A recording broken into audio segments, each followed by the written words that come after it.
Welcome, my outside the box thinkers, to the Anti-Aging Unraveled podcast, where I am your host, Dr. Lori Gerber. In this podcast, we will explore the fascinating world of personalized anti-aging medicine that considers the whole person inside and out, and how all systems are interconnected to each other. In today's world of modern medicine, we often find ourselves like just another number in a system that prioritizes quick fixes over sustainable and more natural solutions. Well, let's get ready for a paradigm shift in health and beauty.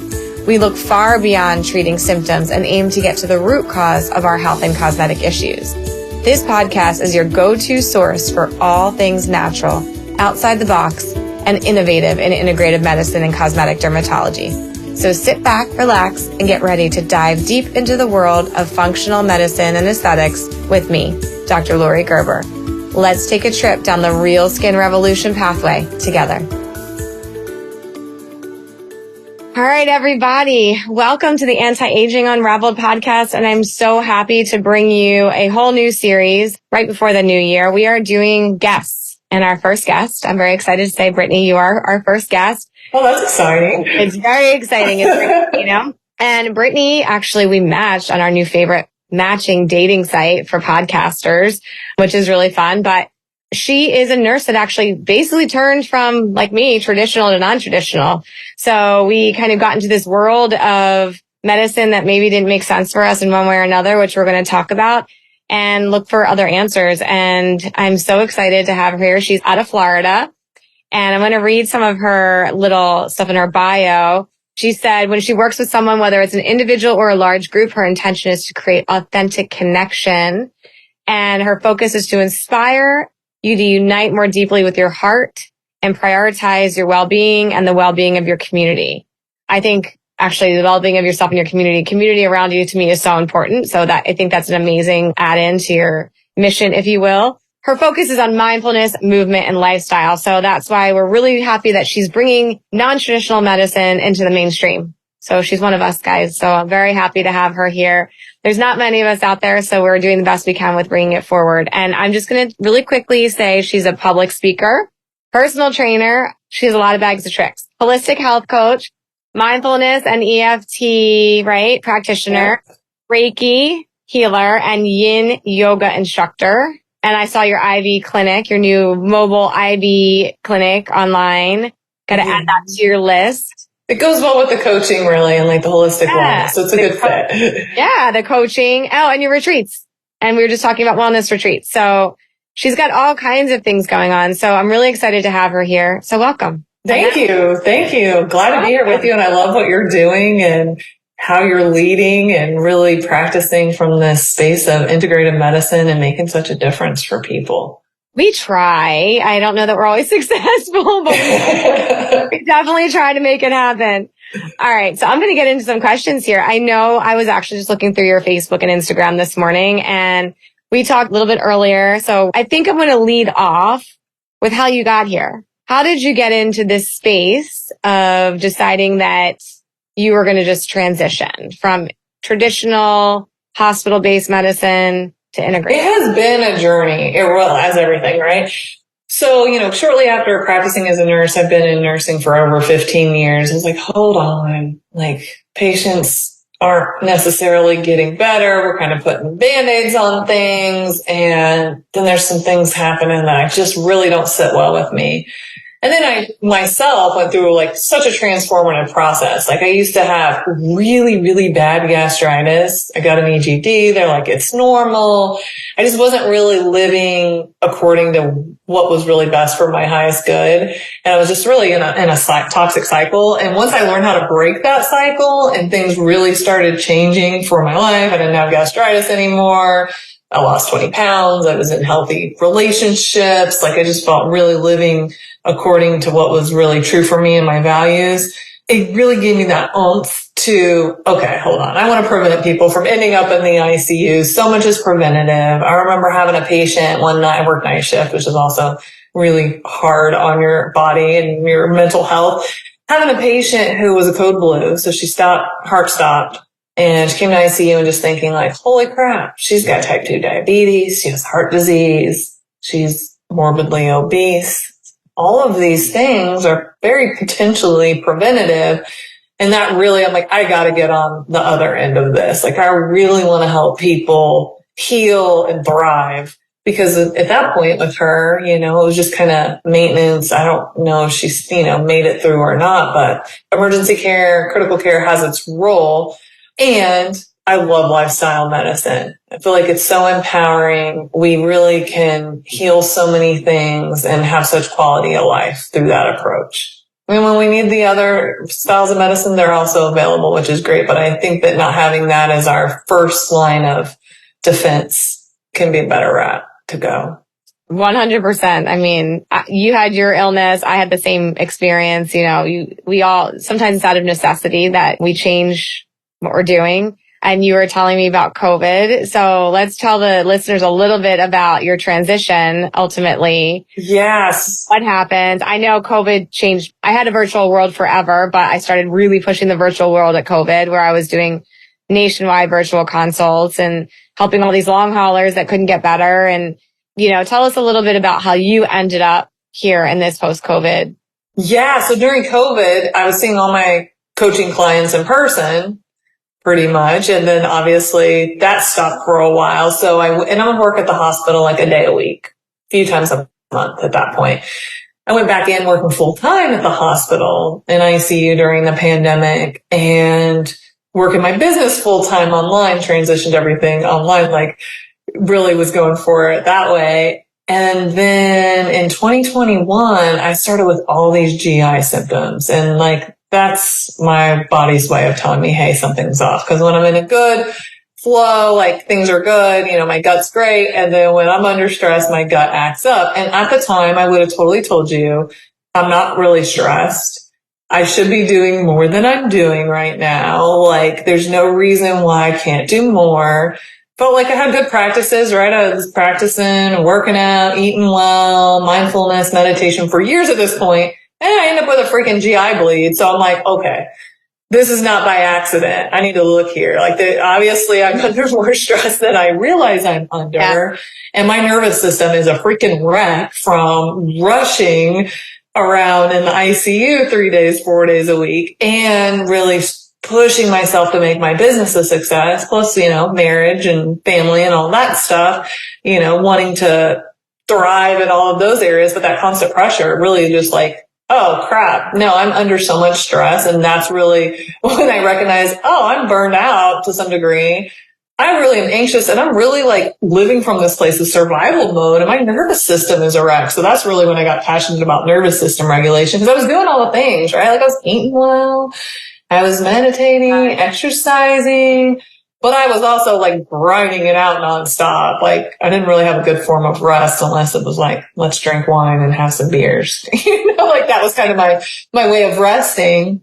So fast forward after that, I really started listening to my body, asking lots of questions, getting curious, and prioritizing my nervous system, right? Prioritizing rest, dealing with trauma that I thought I already had dealt with. So that was really surprising, because up to that point, I'd heard people say, oh, I had unprocessed trauma from my childhood. And I honestly thought I had dealt with that. Not that I didn't deal with it, 10 years before that, because I did, but there's layers to things. And It was like, okay, those catalysts when something happens in our health can really be actually a gem if we choose for it to be. We can learn so much from that and heal on a deeper level, because I'm in a much better spot now than I was then, even though I told you I was in a good spot then. So sometimes we don't really know we're under stress until something happens. Mm-hmm. But we need to listen to those things. It's high function anxiety, right? That you talked about earlier. We, especially as medical professionals, we thrive under stressful situations. That's just the way it is. It's our whole upbringing, our whole makeup. And then we get to a point where it's like, wait a minute, this is anxiety. Like, I don't even feel it in my chest. I don't have racing heart. We're just always in overdrive, right? We're right. Our cortisol is always the day. I'm ready to go. What's the next project? And then also you add entrepreneurship on top of that. And it's like, yes, but more. And if you cortisol can't keep up.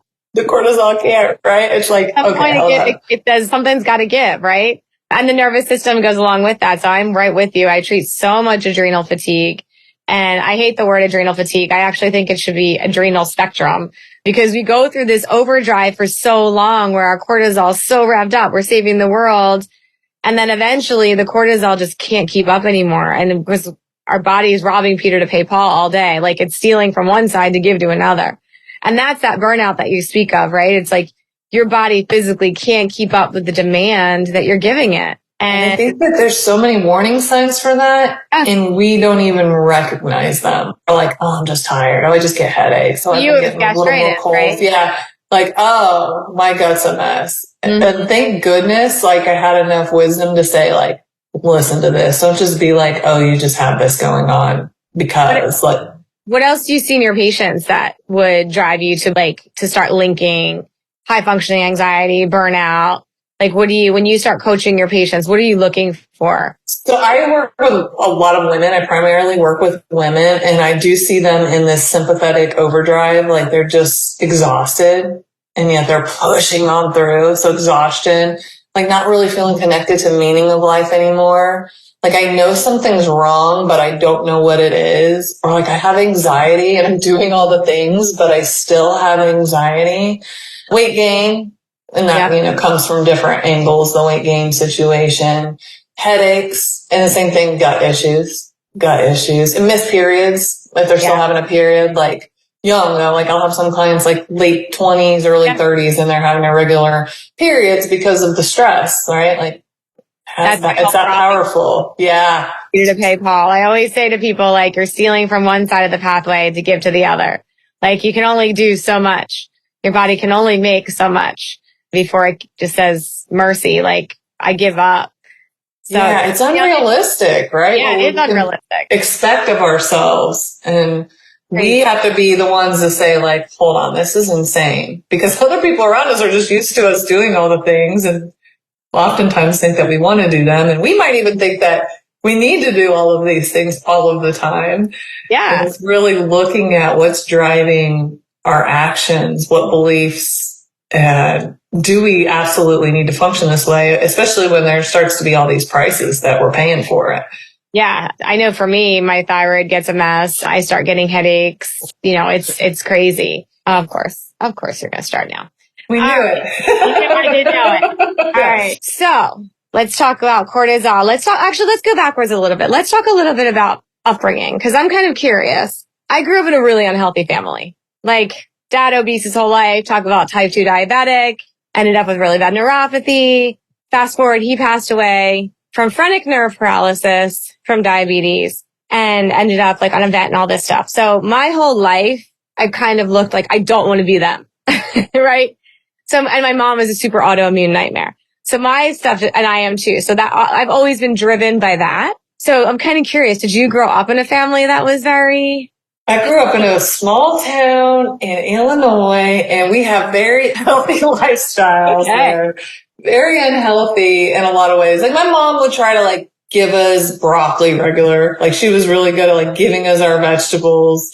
Wheat bread was like, I'll give you wheat because it's better than you. And then now as I'm older, I look at it, I'm like, oh crap, it was like enriched wheat flour. But she was trying.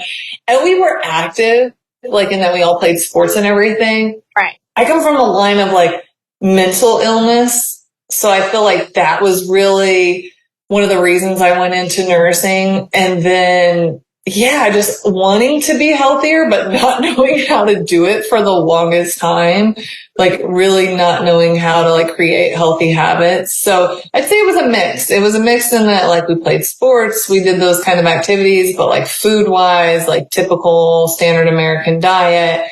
Like a lot of people unhealthy, knew a lot of people with addiction. Like that was just part of my upbringing, that like people drink a lot of alcohol, people use drugs. Like that's just normal. And then getting away and like seeing more different areas of the world that's not necessarily normal for everyone. Right.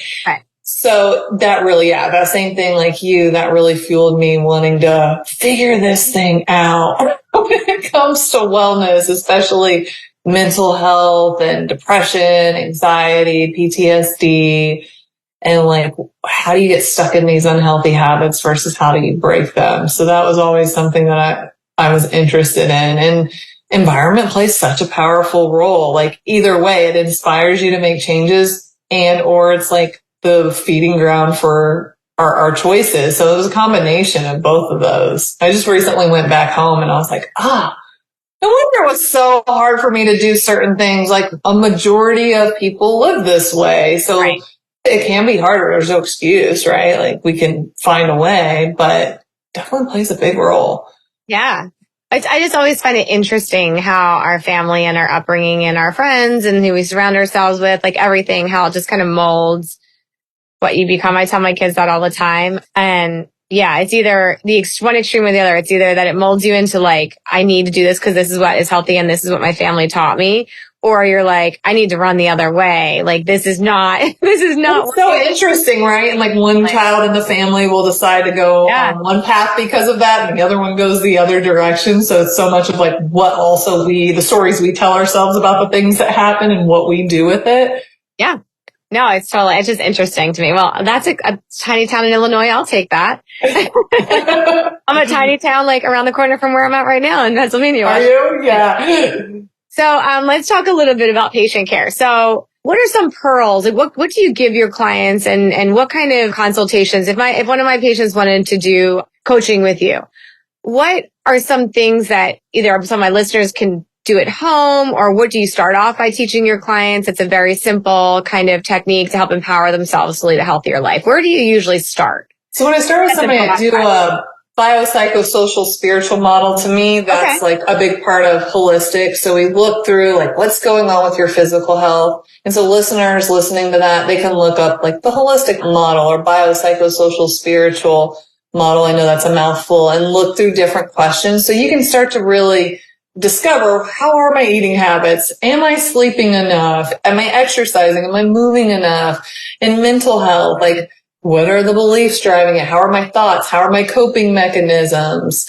What am I like bringing into my field? Am I constantly watching like really toxic TV and listening to like negative things, or are my conversations uplifting? When it comes to social, do I have a strong, loving social support system? That's so huge. We talked in the beginning about community. Like, we need to have community. Like, this life journey is not meant to be done alone. So that's a big thing when it comes to that social aspect. And also, how is it in your job, right? You spend so many hours working. Do you do things that you enjoy? Spirituality, are you connected to life? Do you have a sense of purpose, sense of meaning, compassion, forgiveness, all of those things bridge into spirituality. So looking at your life as a whole, sometimes we only go to a doctor, we go for that specific reason and we get information on one thing, as you know, like this is what's going on with your heart. And then it's important to look at what's the big picture there. So looking at like, what's the whole of my life? What's working? What's not working? And remembering that everything influences and has effects on all the other areas of the life. So that's where I usually start. And I'm really big on breath.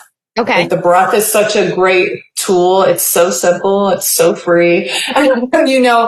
And how we breathe. We can learn so much about ourselves. So I really teach clients in the first session how to breathe. I don't know how to breathe. I'm terrible. Yeah. How to breathe. I'm like, relax your shoulders, soften your jaw, relax your neck. First, just notice your breath, right? So much of the time we don't even notice our breath. We're breathing like 20,000 breaths a day. Think about we're breathing 7.5 million breaths a year. And how many of them are we really connected to and aware of? And then breathing down into the belly. Like thinking about letting the belly rise, the ribs rise, the back rise, and then letting the out breath be longer than the inhale. Right. And if you can, doing this with your mouth closed, because a lot of us are mouth breathers. I'm guilty of that. Yeah. And which has all kinds of negative side effects. And a lot of us are shallow breathing.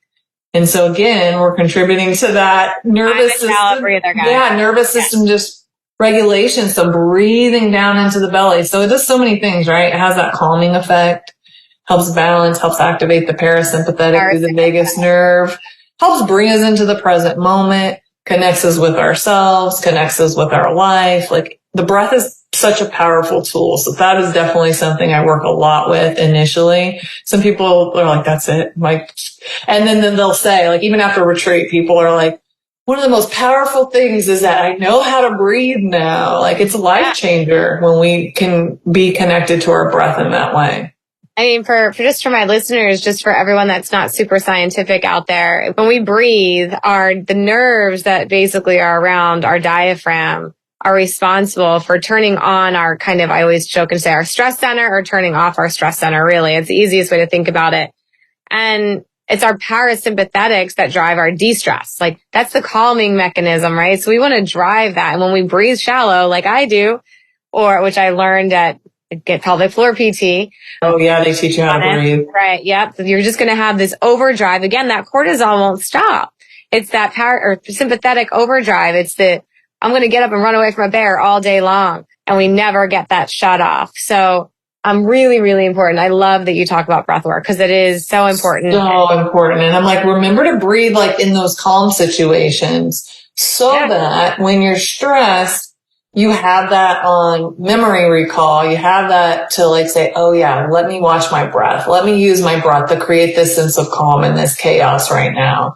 So that's something that I do a lot in the beginning when I work with clients.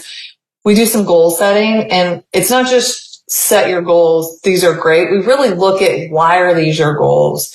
Why is this important? We all know when we set goals we just think are a good idea, they don't happen. Right? Most of the time they don't happen.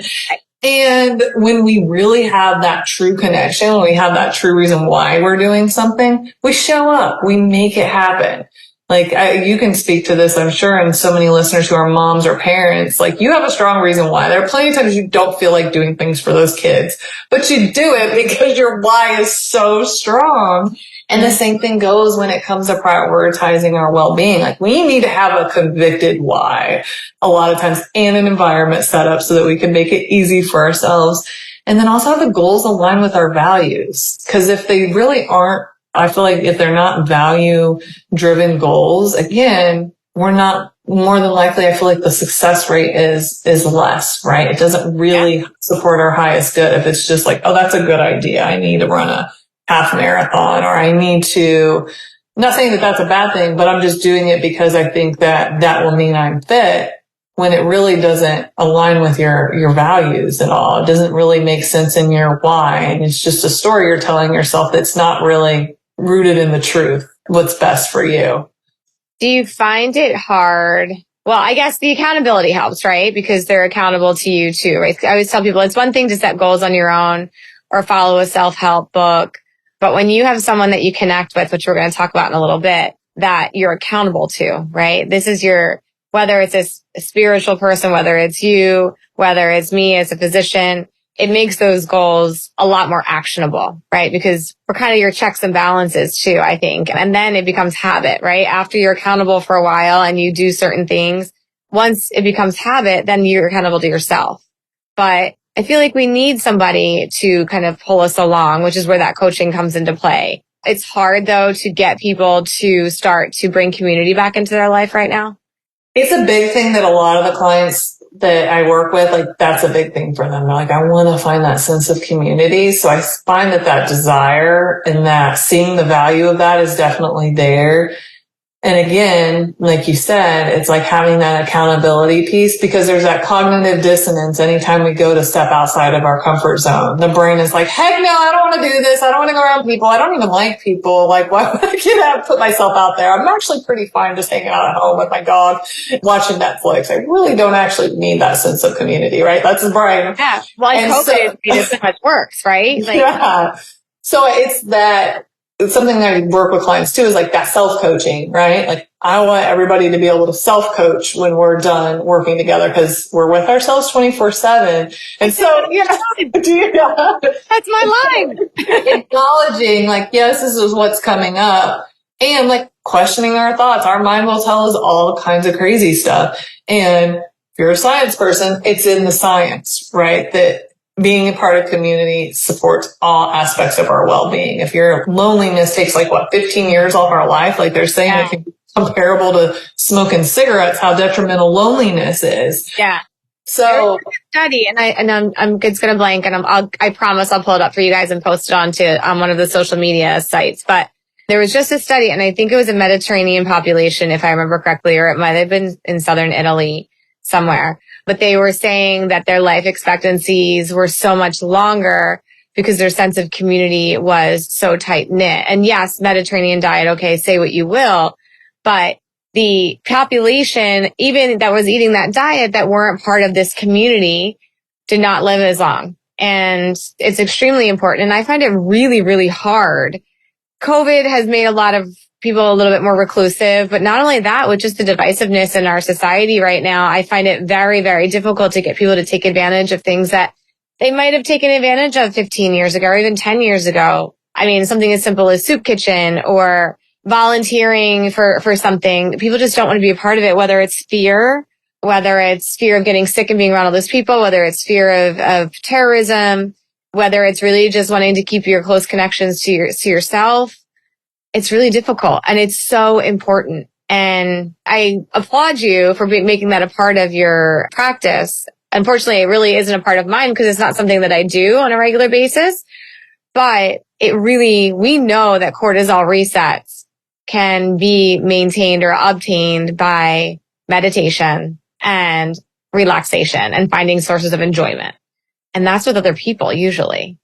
That's one of the reasons the retreats are so powerful is because, we're meditating. We're in we're in the capsule to just be well and thrive here. And the community piece. People love being around other kind, loving, inspiring, amazing humans in a safe container. We need that.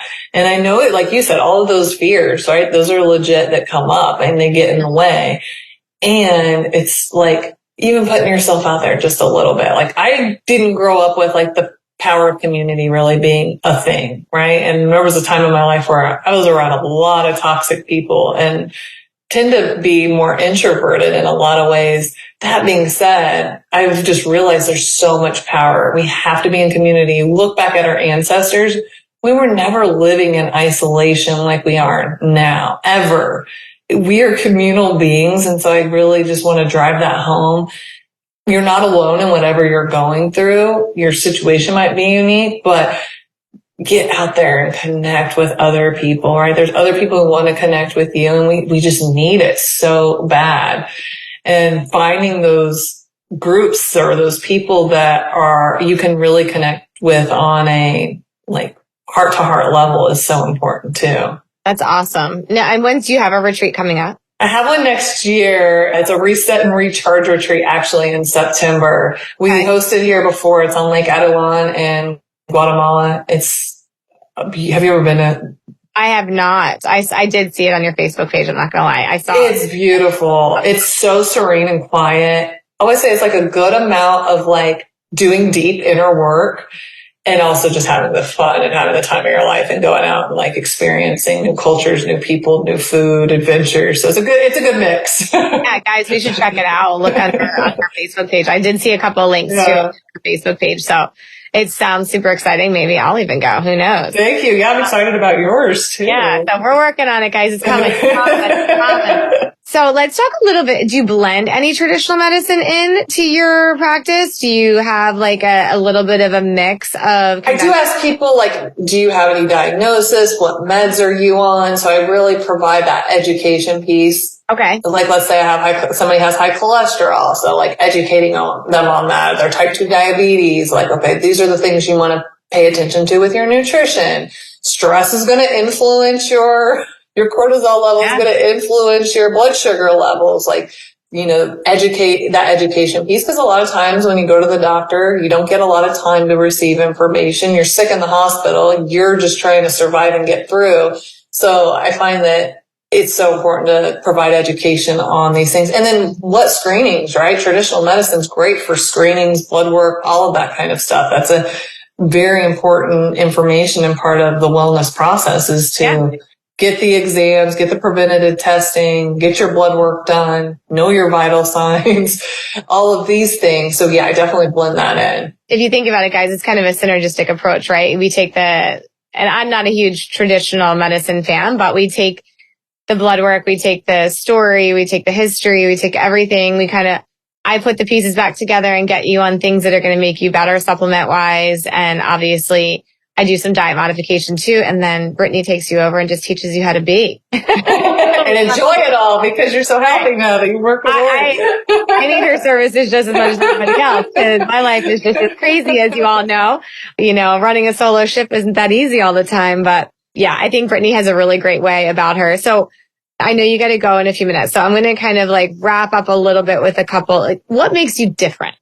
I know this is always a hard question because we never want to toot our own horn, but why you? What would someone say about their connection with you? What makes you special? Oh, I know it's hard. It was on the question list. I swear, guys, I'm not totally blindsiding her. Yeah, I would say really what makes me special is my ability to meet people where they're at. I think because of all of the traumas I've been through in my life and the craziness and the journey that I've been through, nothing shocks me. I think being a healthcare worker, most of us, most things don't shock us anyway. So being that space for people to share openly and then being able to pull in so many different tools and so many different angles to healing. I think that's also something that sets me apart from, let's say, just another coach, right? I have the nursing background, so we can look at through that traditional model as well, the caring model of nursing. And then we can do things that are spiritual for mental health. I'm also a personal trainer and health coach and yin yoga, breath work. So there's so many different angles. And I find that, it's one fit approach doesn't work for people. Yeah. So it's I'm able to really get a big, broad view of what's going on with somebody and then be the resource. And if I'm not the resource, obviously having that awareness to know, okay, this is a good resource. I would look into this. That's something that sets me apart from, just say, somebody who's a life coach, for example. Yeah. Are you writing workout routines and different types of things for people? I do. Yeah. If it's applicable. Some clients already, or some of my clients are super fit. They don't come to me for exercise, but some are I need to get an exercise routine. So part of the session might be actual personal training virtually. Yeah. Or I write them up okay, this is what you need to do for the next 4 weeks. I really do love that I'm able to custom, because I do a lot of one-on-one custom fit what they need, and I'm able to provide that instead of okay, no, you got to go over here for your fitness. Yeah. You got to go over here to work on this. I do a lot with the emotional freedom technique. So with that, or with okay, this is a lot of childhood stuff. So with coaching and with inner child healing, we're able to work through that kind of stuff. So it's nice to be able to be a resource for them. And of course, when somebody else needs to come in, being able to refer them and having a team of people to refer to as well. Yeah. Yeah. No, I think this is a great synergy, guys. And I think that it's something that I've been lacking in my practice, which is why I agreed to do this. I think that matching with a team of providers, that's actually part of I call it my mission or my vision, is to create a team of integrative providers that are able to teach this to clients, so patients and other providers. I feel we need to spread the word of this to as many people as possible, which is why I started the education program online, truthfully. And one, to work less hard, work a little smarter, but two, to be able to spread the mission, spread the vision all over. And there is a synergy here. And I think that we can't do one trick ponies are never going to work, right? Not going to work. Yeah. You can't just go to the doctor and get a pill for your blood sugar. Sorry, you're going to age your body still, right? If your glycosylation pathways are still going crazy and you're still making problems with all of your end organs. So, we're trying to create a vision for change in the community and in the industry. And I think people like you and I are really important in doing that. So how can someone get started with you? What is your website? How do they go through and set up? Yeah, the best thing would be to visit my website, which is Holistic Nurse Coaches, ES at the end for coaches.com. And they can set up a consult on there and we can talk, so I can see what's going on with them. They can share their story, let me know, and then I can, tell them what I think. Okay, looks like what's going on with you. This is what I would suggest. Probably similar to what you do. Somebody tells you everything that's going on and you're like, okay, this is really what I see based on what you've shared with me. So that would be the best way. And then also from there, you can get in contact with me on social media as well. Okay. And you're just Brittany Cano RN, I think, right? On Instagram, it's Holistic Nurse Coaches. On Facebook, it's Brittany Cano. YouTube is Holistic Nurse Coaches.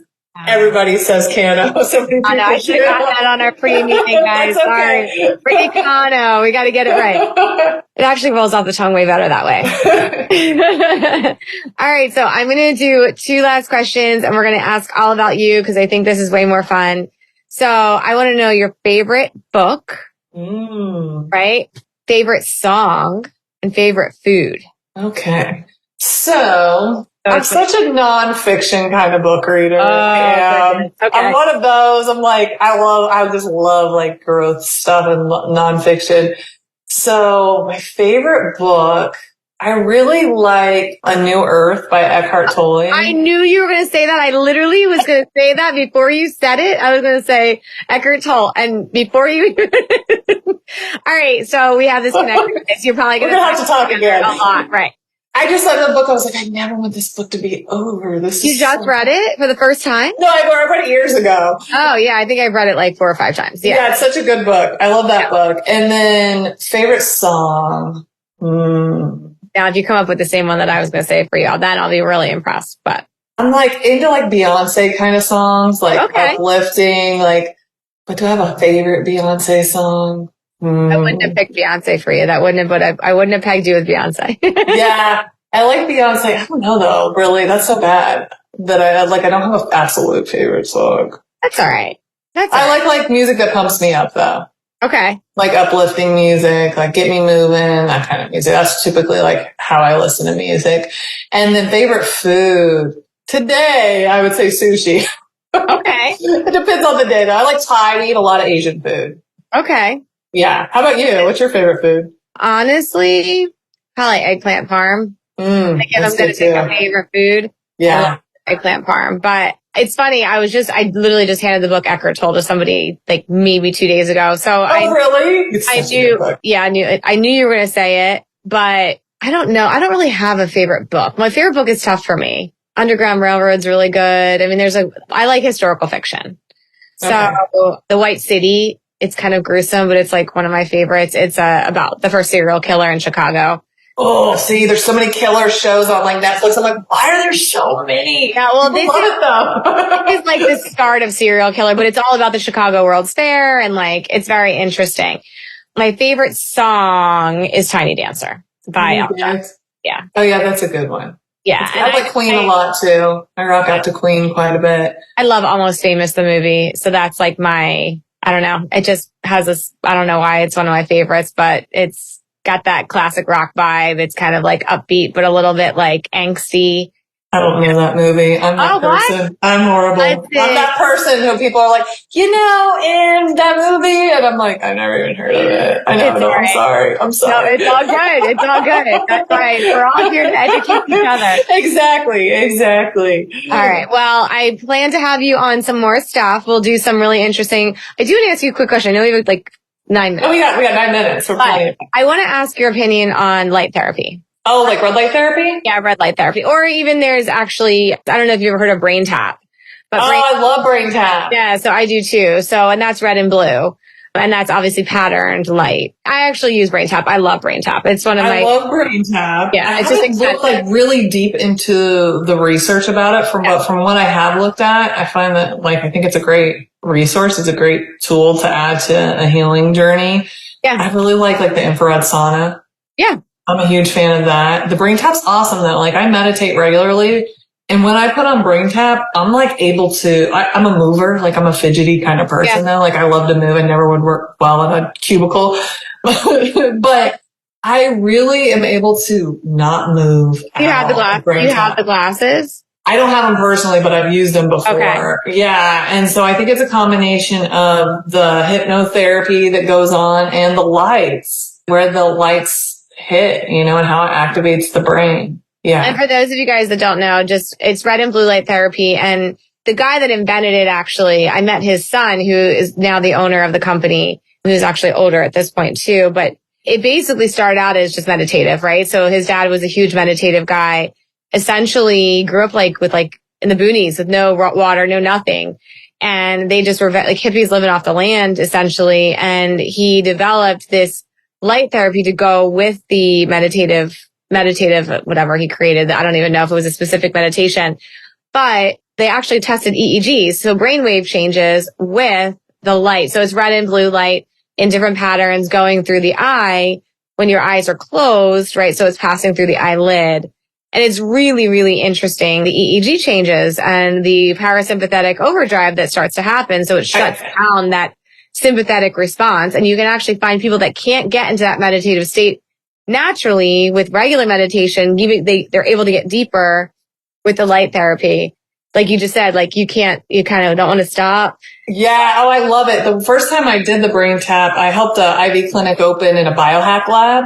And so once we did the launch and everything, they were like, all right, go try everything. So I got to do like the cryotherapy, the lymphatic drainage, this other cool machine that like gives off high vibration, like electrical signals, and the brain tap. And like, it was awesome. I felt so much mental clarity. And then recently a chiropractor that I'm working with, they have it as well. And they have it on like you sit on a biomat, and then the way the oxygen is that they give you does something I can't remember. I'm going to butcher how to say it, but it like the ability to like stack those kinds of things as well on top of each other. You feel so zen, so freaking good. No, it's great. And like you said, the people who can't rest, the people who cannot meditate, like these kinds of modalities can help get you out of that sympathetic overdrive and really get you so that you can rest. Even if you're somebody who thinks like, I know legit, I cannot rest. There are modalities out there to help you be able to. Yeah. No, it's super interesting. I mean, I bring home one thing from every conference. Like that's my goal, is just to kind of grab one, because I'll try to enforce too many otherwise. And Brain Tap was what I brought back from this is last year's A4M. So you have one? I know, I've thought about getting one. It's not cheap. I mean, I would love to be able to provide it to my clients. It's expensive. And how cool to have them like in a dentist office. So cool. Mm-hmm. I actually thought about putting them in the waiting area, because that's really, while people are waiting to numb or whatever, even for my aesthetics practice, they can just literally have like a 20-minute reset. But they're great to have at home if someone can afford to do it. I think I've seen some really good success. And truthfully, even the red light masks, believe it or not, I've seen some really good calming effects from those too, even though they're not supposed to have as much effect. I've actually seen them work too. So yeah, I think it's like finding what works for you. Yeah. Well, awesome. All right, guys. Well, I'm going to post this to Facebook. We just came up with a great idea. We're going to post this, the raw, unedited with my dog barking in the background cut to, yep, we're going to post that to Facebook. You guys can get an early peek at it. And then hopefully we'll have Brittany on for some other IG lives, Facebook lives, or maybe we'll do like a little Q&A with her. We should do like a reset, like a reset, like you were talking about doing, like a cortisol reset, and I can do the meditation piece. You want to do the meditation? Yeah, and you can do the breath work, and you can do like the education piece. That would be You don't want me doing breath work. I'll do teach it. I'll teach the breath work. I'll do the meditation, the mindfulness, and you do the education piece. I'd be more than happy to educate them and talk them. I'm very good at compartmentalizing, like you said, not realizing that you have high functioning anxiety. I'm very good at separating out these compartments, and getting into that compartment is very tough for me because I can wall it off. So I sleep just fine. Hey, I'm glad you're sleeping. I wall it off. I'm glad you're sleeping. Like deep down, get to that deep dive with you. But I'm really excited, you guys, to do some work with her and keep in touch. We'll keep things going. Totally. So nice connecting with you. Absolutely. So Anti-Aging Unraveled, and you can go to Brittany Cano or Cano's site too and sign up for your consultation. And I would be happy, obviously, as always, to do your functional medicine assessments or rapid prescribe. We have a rapid supplement prescribe we can do too, where it's just a quick intake and we give recommendations. If you want to do all the blood work and go through all the stuff, I'm like you. I'm on a case-by-case basis what I'm checking, but we also have the online teaching program too. So it's all on my website, mydrlurie.com. So even the podcast, if you can't find it, you can always get it there too. Awesome. I love what you're doing. Everybody have a great evening, morning, day. Thank you so much. Bye. Thanks, Brittany.